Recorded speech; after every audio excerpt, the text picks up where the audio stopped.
Okay, सो electronics में, digital electronics में एक सर्किट आपके पास या फिर आपके सामने बहुत बार आएगा जिसका नाम है non inverting buffer. Non inverting buffer हमने पहले जो पढ़ा था वो पढ़ा था इन्वर्टिंग बफर, जो कि था नॉट गेट। ओके, सो एक और हमारा यहाँ पर कह सकते हो कि जिसका नाम है नॉन इन्वर्टिंग बफर। वो क्या होता है कि जो इनपुट में है वही आउटपुट मिलेगा आपको, जो सिग्नल इनपुट में देगा वही आपका आउटपुट में मिलेगा विदाउट फेज डिफरेंस। जो फेज आपका वैसे वैसे मतलब सेम टू सेम ऐसा कह सकते हो आप लोग। तो जब ऐसी सिचुएशन हो तो ऐसे आप लोग कंपोनेंट्स को बोल सकते हो नॉन इन्वर्टिंग बफर।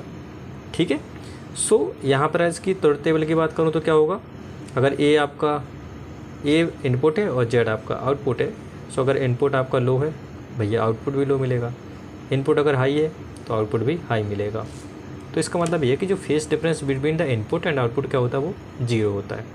और नॉट गेट में क्या होता था 180 का, मतलब उल्टा आता था, 0 दोगे तो 1 आएगा, 1 आएगा तो 0। ये चीज़ आपको मालूम होनी चाहिए।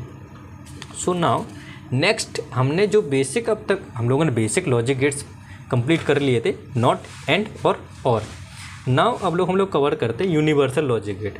अब यूनिवर्सल लॉजिक गेट क्यों कहते हैं इसको, तो ये चीज़ हम लोग देखते हैं थोड़ी देर में। तो यूनिवर्सल लॉजिक गेट्स जो है आपके वो 2 हैं, नैंड एंड नॉर। तो पहला हमारा है नैंड। इस नैंड को कुछ इस तरीके से लोग पढ़ते हैं कि जो एंड है उसी का इन्वर्ट कर दो तो वो नैंड गेट का फंक्शन हो जाता है, इसलिए इसको बोलते हैं and invert.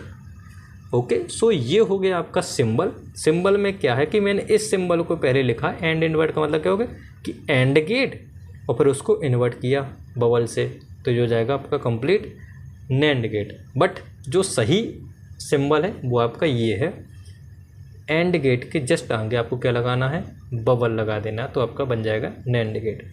So AND gate का आउटपुट हमारा ए डॉट बी होता था, और इसके आगे अगर इन्वर्ट लगाओगे तो इसका कॉम्प्लीमेंट क्या हो जाएगा, ए डॉट बी का बार। सो ये हो जाएगा अपना बूलियन एक्सप्रेशन, जो कि जेड आउटपुट हो जाएगा equal to A dot B का बार। तो नैंड गेट का आपको आउटपुट मालूम होना चाहिए।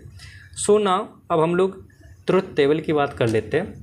जस्ट एंड गेट का इन्वर्ट करना है। ओके, सो एंड गेट की डेफिनेशन में क्या था कि सारे 1 होंगे तभी 1 मिलेगा, और अगर कोई सा भी एक 0 हो तो वो 0 मिलेंगे। सो ये ट्रुथ टेबल है एंड गेट की। और नैंड गेट की अगर लिखना है तो इसको क्या कर दोगे आप लोग, इन्वर्ट कर दोगे। ओके, सो ये ट्रुथ टेबल है कि अगर 0 0 है तो 1 मिलेगा, 0 1 है 1, 1 0 1, 1 1 0।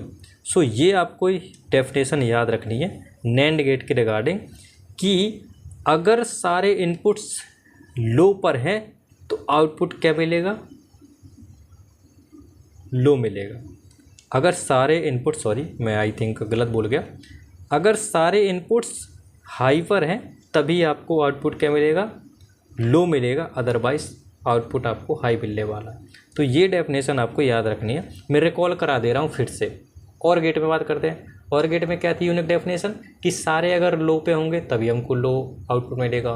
फिर एंड गेट में आए, सारे हमारे इनपुट हाई पे होंगे तभी हाई मिलेगा, वरना सारे 0 मिलेंगे, राइट। अब नैंड गेट के हम लोग डेफिनेशन सीख लेते हैं कि नैंड गेट में क्या है यूनिक डेफिनेशन, कि सारे हाई पे होंगे तभी मेरे को लो मिलेगा, राइट। सो ये डेफिनेशन आपको याद रखनी है। ये प्रॉब्लम सॉल्विंग के लिए मैं बता रहा हूँ आपको कि ये प्रॉब्लम सॉल्विंग में बहुत काम आने वाली है। ओके, सो नाउ इसको कभी कभी दूसरा नाम भी बोल देते हैं, सिक्वेंशियल सर्किट ट्रंकेशन। तो ये टर्मोलॉजी आपको आई थिंक अभी कोई ज़रूरत नहीं चीज़ों की। तो सिंपली हम लोग पहले पढ़ लेते हैं इस डेफिनेशन को दोबारा, जो कि मैंने आपको बताया, रिकॉल कराया, कि output of NAND gate is logically 0 when all inputs are at high. Okay, ये डेफिनेशन वही है जो मैंने आपको अभी यहाँ पे रिकॉल कराया।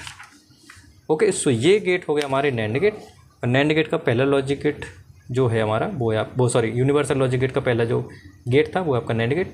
सो यहाँ पे हम लोग बात करते हैं नैंड गेट की ख़त्म। नेक्स्ट में हम लोग कवर करेंगे नॉर गेट। तो आई थिंक ये आपका सिंबल, ट्रुथ टेबल और बूलियन एक्सप्रेशन आपको पता होना चाहिए। और जो मैथमेटिकल डेफिनेशन मैंने बताई ना आपको, वो भी आपको याद रखनी है फॉर मैथमेटिकल प्रॉब्लम्स के लिए, या फिर जो भी आपकी प्रॉब्लम्स होगी रिगार्डिंग लॉजिक गेट्स।